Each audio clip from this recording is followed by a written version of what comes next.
Marketer of the Day, episode 656.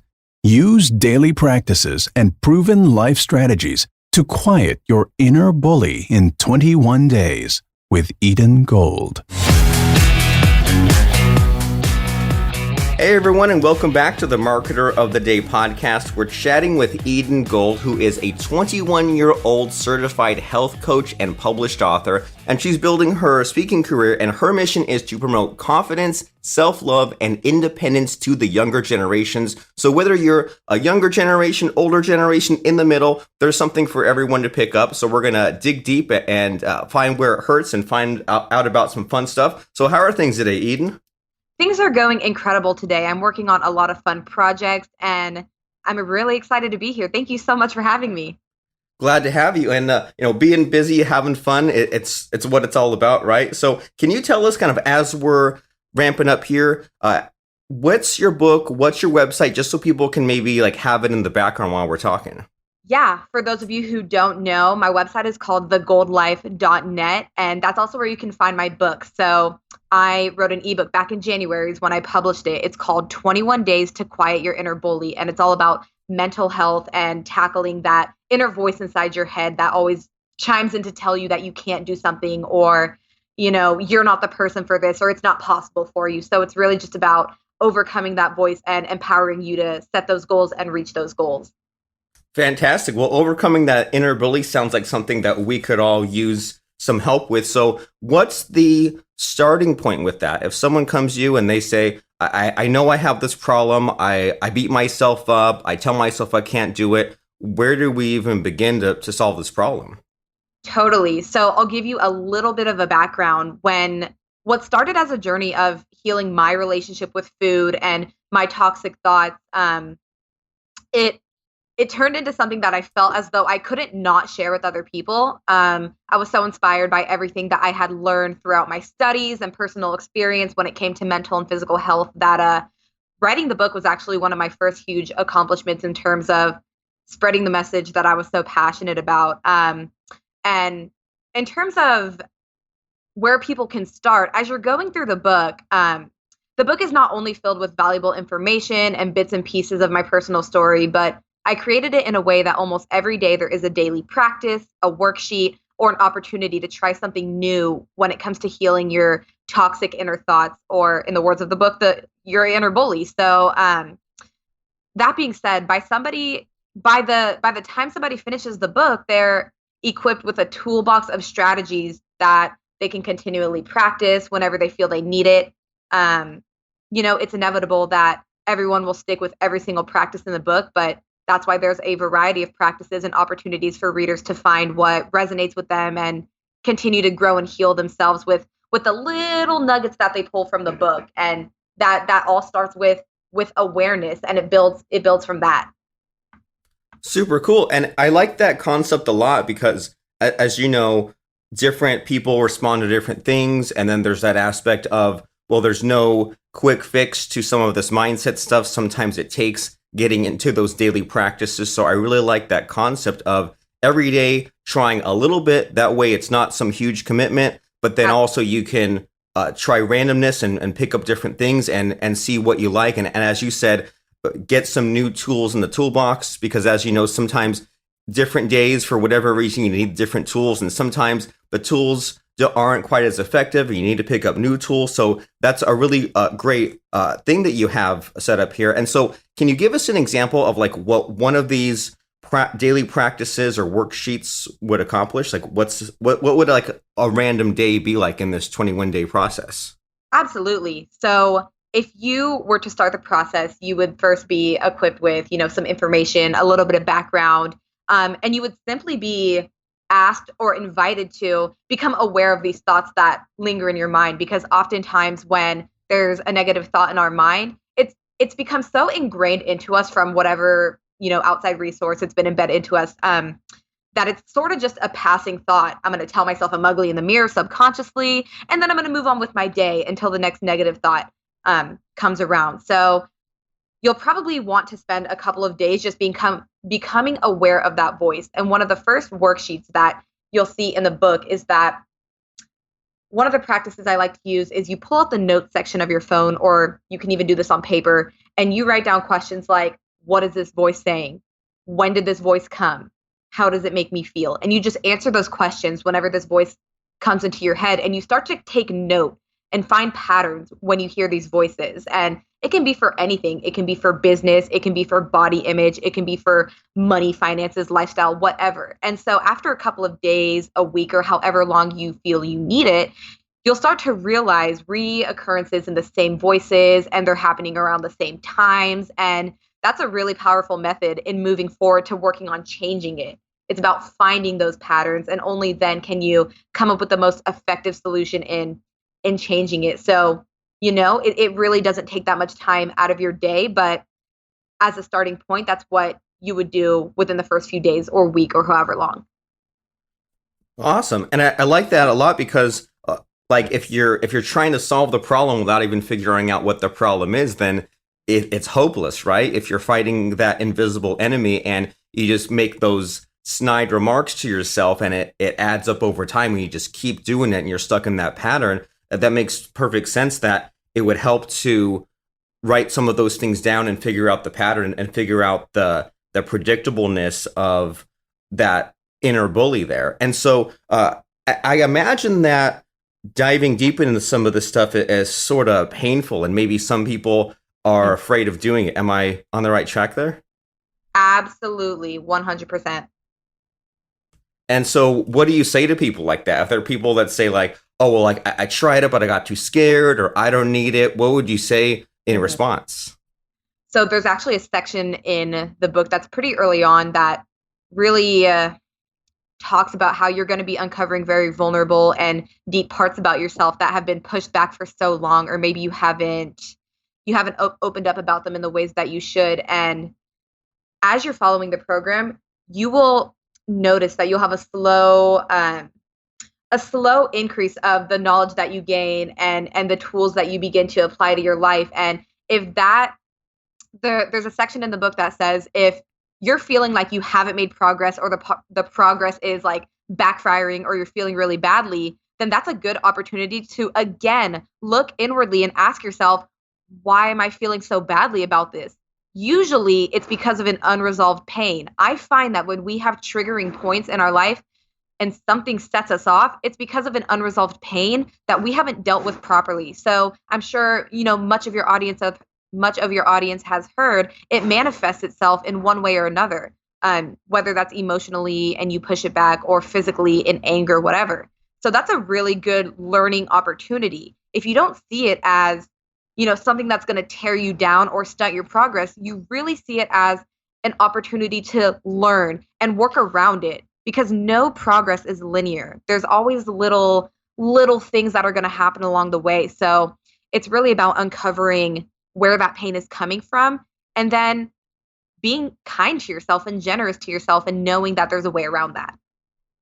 That's really powerful stuff. And I resonate a lot with when you say how if there are those unresolved things, then they manifest themselves in other ways. And maybe sometimes we find ourselves blocked or not productive or not creative or whatever. And maybe it's because there are those demons, so to speak, that we haven't dealt with. And I like a lot how you say how important it is to, well, first of all, that road to success is not a straight line. You'll have those ups and downs. So give yourself a break, but also that what you said in there about being kind to yourself. I mean, I think it's so simple, but it's so huge, right? Because sometimes we make those digs at ourselves, and they're like things we wouldn't say to anyone else, things we wouldn't say to our worst enemy. And then yet, why are we beating ourselves down so much? And it seems like you're saying that it might have just been something that's built up over time, and it's time to clear out the gunk and get into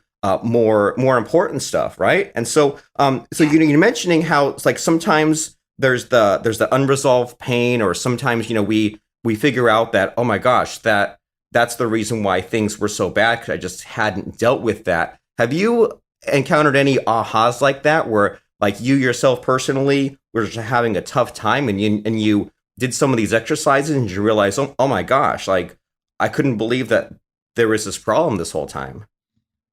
Oh my gosh, absolutely. I resonate with this question so much, and I'm so happy you brought it up because one of the things I've been pushing lately is um, opening up people's minds in the sense that it doesn't matter who you are, coach, speaker, business person, whatever, you can still struggle in some of the exact same ways that somebody else might struggle with. And it's a really true problem to all of us. And just recently I held my 21-day program for a group of maybe 15 or 20 super empowering individuals, and we went through it day by day. And I knew that if I wanted to show up in the best way that I can and be empathetic in the best way that I can, I had to do the program too. And in my head I'm thinking, I have learned so much throughout my journey and I have grown so much that I'm just doing this to, do more.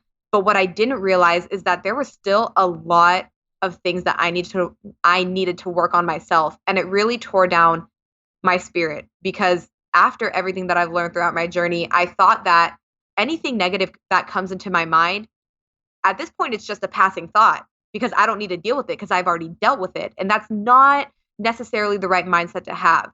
So I had to almost force myself to bring forth the little spurts of negativity and these thoughts that I didn't even know were issues. And it started to tear me down mentally, emotionally. And I was like, why am I having so many problems? Um, I've been working so hard on developing my own strength. And now I almost feel weak, which is weird and ironic because I'm teaching all these women how to be strong. So, but what I realized is that this is all incredibly important to the healing process. Anything that comes up for you, take note of it. Don't let it just be that passing thought. Write it down, sit with it, handle it.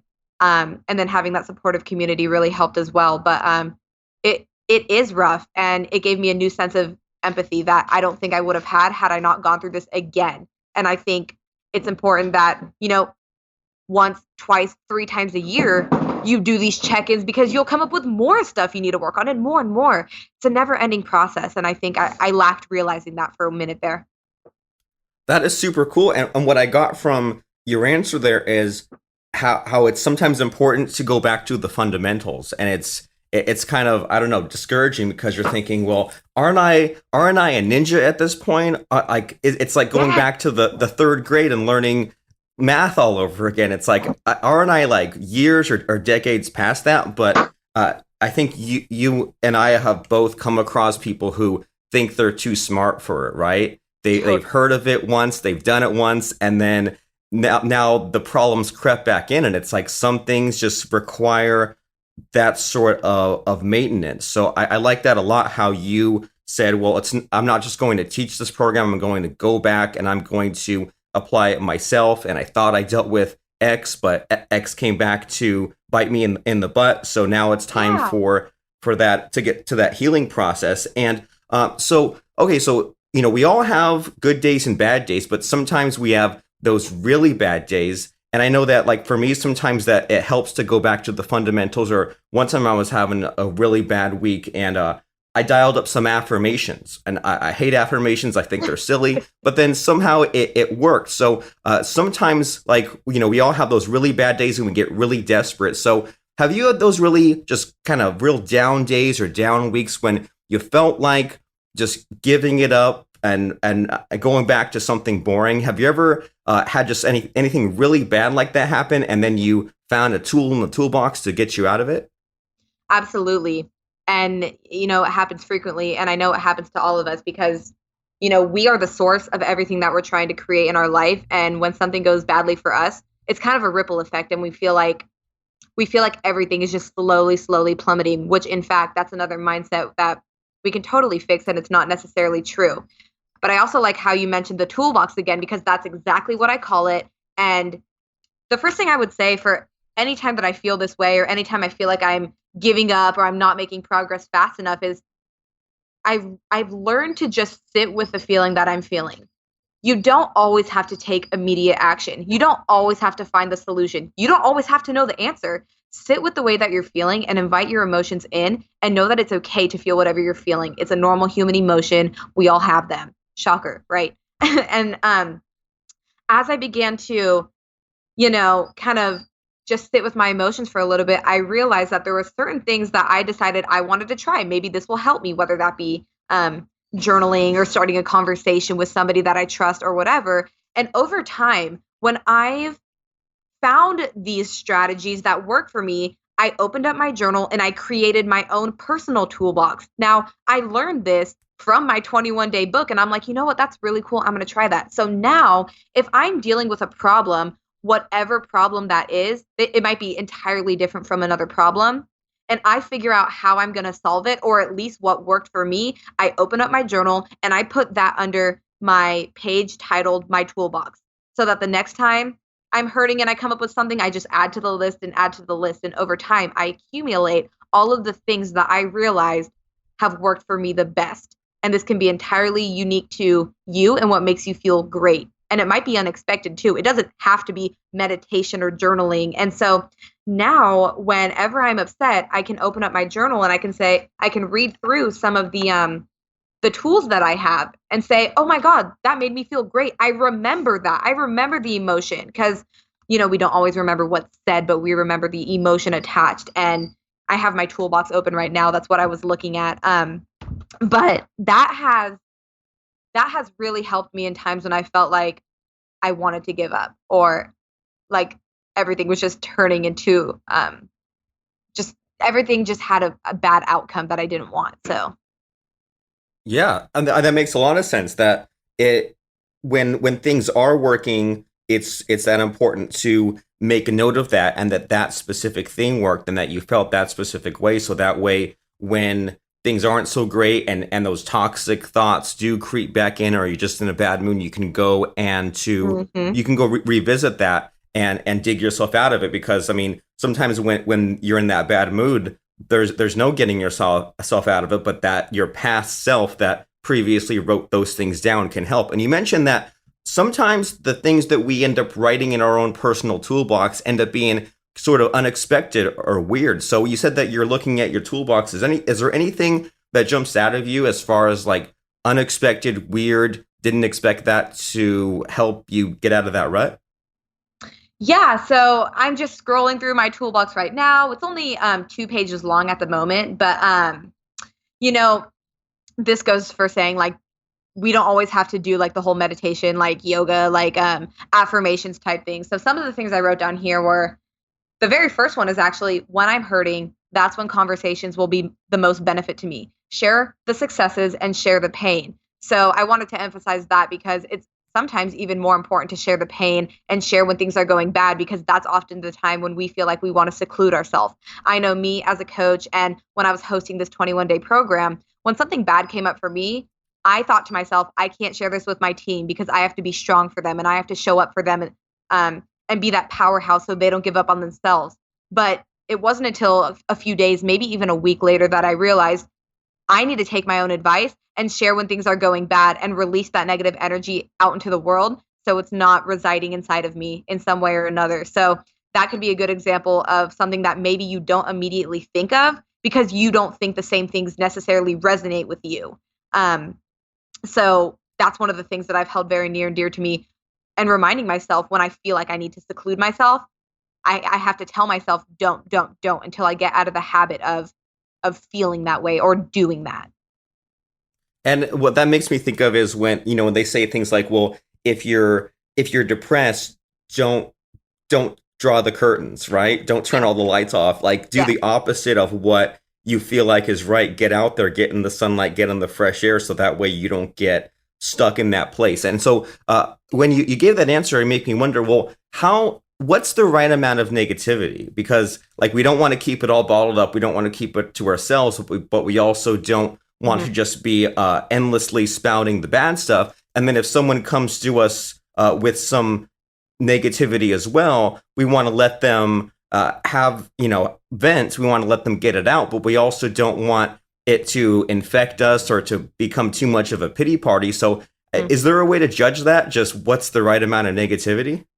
So I think any form of negativity, no matter what it is, can be a great learning opportunity and a great way to, again, as I said before, assess yourself and really just learn from it. So I'll give you a quick example. In October of 2017, I'm from Santa Rosa, California, and you may have heard that that's when the wildfires happened. So me and my family lost our house, and I also at the same time had like just gotten my heart broken. So it was just like a whole pity party. Poor me. Why is this happening to me? Why do bad things happen to good people? Blah, blah, blah.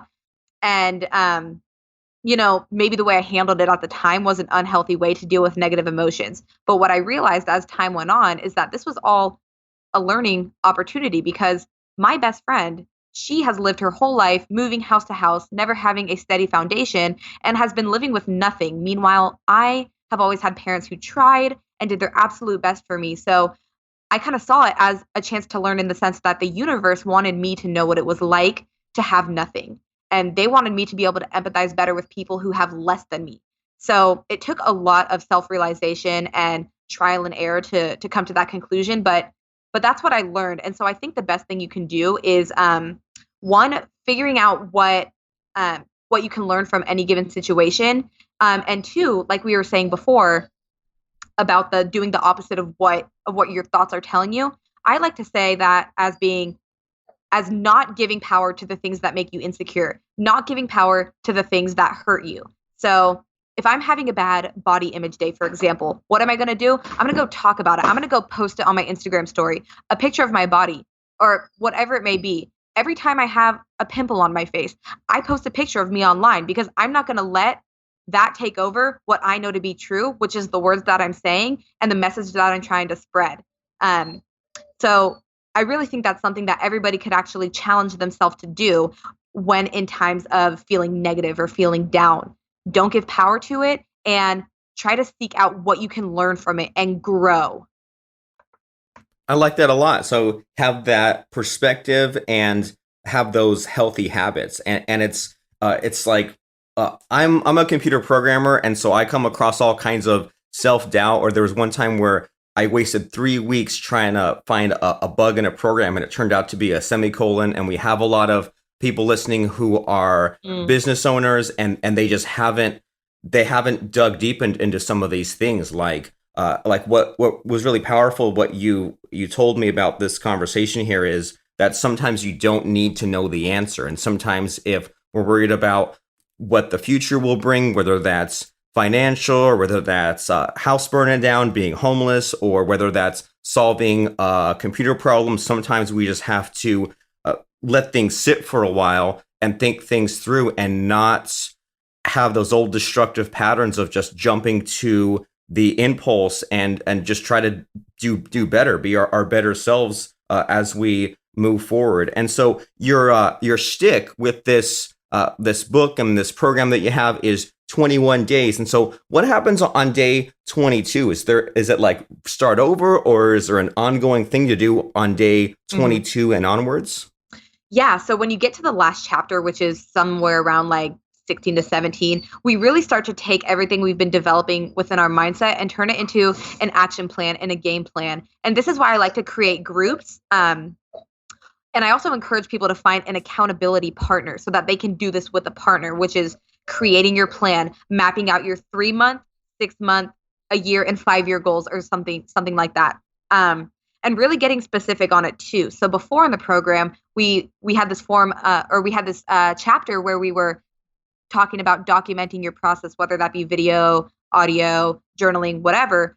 This really comes into play when we start to map out our game plan, because we want a physical copy of what we're trying to create for ourselves. And then we want to set tangible goals for ourselves. That's all fine and dandy. And we can set these goals for ourselves and then slowly start to chip away at them and build them for ourselves after the program and far beyond, as we continue to, go back and reread some of the strategies that were in the program if you ever need it. But one of the most helpful things I believe in the book to be is to create friendships and create accountability with somebody that you know or somebody on the internet, so that you guys can really continue to build that relationship outside of the program and far beyond. So there's a lot of ways you can do this. One of the ways is inviting someone like a coach into your life. So I invite all of them to take a strategy session with me so we can really take that next step together and actually see the physical change that we've been building up mentally for so long now. You can also find people in a Facebook group that's related to your niche and reach out to somebody that you think might have similar goals as you, or a trusted family member or a friend. These are all incredible ways to get that extra helping hand and have somebody to hold you accountable and moving forward, long forward. And it really is more of a sustainable approach rather than a quick fix. So.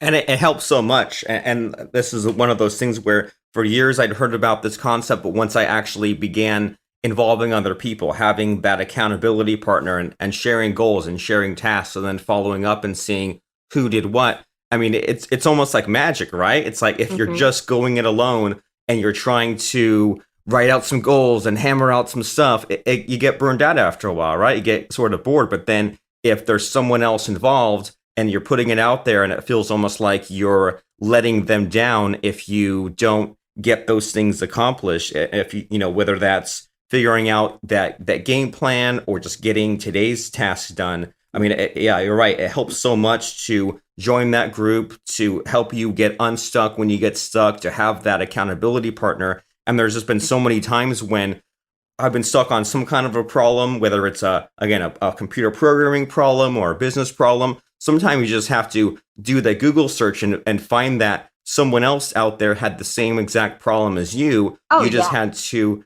identify it, put it into words, find it, and then it turns out that there might even be a label for the problem that you have, or a term for that mental block or that type of burnout you have. You just have to realize that it's not just you. There are other people out there, and the other people they might be going through what you're going through. They've seen what you've seen, and then you can you can go a lot further if you have that support system. So speaking of support systems, you have this 21 days to quiet your inner bully book. And you've also mentioned that you have some kind of like a group program and this strategy session. So can you tell us about what sorts of things that you offer and what kind of, fun new projects you have happening? Absolutely. So I put on the 21-day program for a group of people who want to be involved in it 3 times a year. And we actually just finished the first one. So the next one's not going to be for about 2 or 3 months. I don't have a date, but if you want to be updated for the date, then you can sign up for my mailing list right on my website, and I will provide you the link to that as well. Again, my website is thegoldlife.net. And if you want to start diving into the book yourself and seeing what you resonate with and what works for you, you can also get that at the link that I'll provide for you as too. But it's right on my website as well under the tab of ebooks. And what was the last part of your question? Oh, what projects am I working on right now? So I, along with already having my one-on-one coaching and then group coaching programs that I'm working on formulating for the group right now, I currently do the one-on-one programs, 3 months, 6 months. And that's really about mindset transformation and building self-confidence and self-esteem. And, again, you are the core of everything that you do. And when your health in one area of your life falls down, it's a ripple effect and everything else does. So it's really about identifying where exactly it is that you need help. Could be, again, career, family life, social life, happiness, physical activity, whatever it may be, and having that accountability and having that structure and plan working in a program. And then the biggest thing that I have going on right now is working on getting everything that this book embodies, putting that into a presentation and bringing it into schools, because I believe that there is a huge need for young people to be exposed to this kind of independence and self-love and self-care and everything like that, so that they can grow up strong and independent and believe in their decisions and feel confident in the decisions that they make. So even though it's relevant to absolutely everybody and we all have areas that we would like to create balance in, I want to bring it into schools to reach people as young as possible so that they can start learning this, because I know that I didn't learn a single thing about self-love or confidence when I was growing up, and I wish I had. So, and I'm sure a lot of us can relate to that. So that's what I'm working on. Fantastic. Yeah, we can all relate to that. And that sounds like you have just a ton of fun things on the horizon. And I mean, yeah, with all this mindset, self-esteem, self-love stuff, it's like we're kind of in a transition phase, right? Because decades ago with our parents and before that, this wasn't a thing that was talked about. You were thought of as weak or maybe like hippie or new age if you brought it up. But now times have changed. Now we're more enlightened. But then the drawback is now there's so much information, right? It's so confusing where to even begin. And by having things in a logical step-by-step 21-day format that makes it really easy for all of us. So that way we don't have to drink from the fire hose. We don't have to watch 20 videos and buy 10 books. We just ease into it and go through these simple daily tasks and figure out what works for us and figure out what we can use again and again, tools in the toolbox, and then get that outside help. I mean, I think that, like you said, we all need it, whether it's for a career or for any other reason. So the place to go is thegoldlife.net. And do you have any just final thoughts, or maybe even just like one quick tip or one quick idea to plant in our minds as we're all in this mindset transformation, self-confidence, self-esteem journey? Anything come to mind? Absolutely. So we are always seeking to create balance. And I want everybody to know that don't be so hard on yourself if you realize, why do I still have all these different problems or issues or things to work on coming up? Even though we're always seeking to create balance, we're never going to get to 100 complete full balance. We are never going to have perfect lives. And in fact, why would you want a perfect life? Why would you want to feel 100% in balance? Then you would have nothing to strive for. So that's always the goal in mind. We're always reaching for more, but it's okay to never have that in every area of your life, because it gives us always something to reach for and always something to work towards. So yes, we always need to work. Yes, it's okay. And keep working on it. Please follow me on Twitter at twitter.com/Robert Plank. That's twitter.com/Robert Plank. And while you're adding me, also like Marketer of the Day on Facebook by going to facebook.com/Robert Plank Show.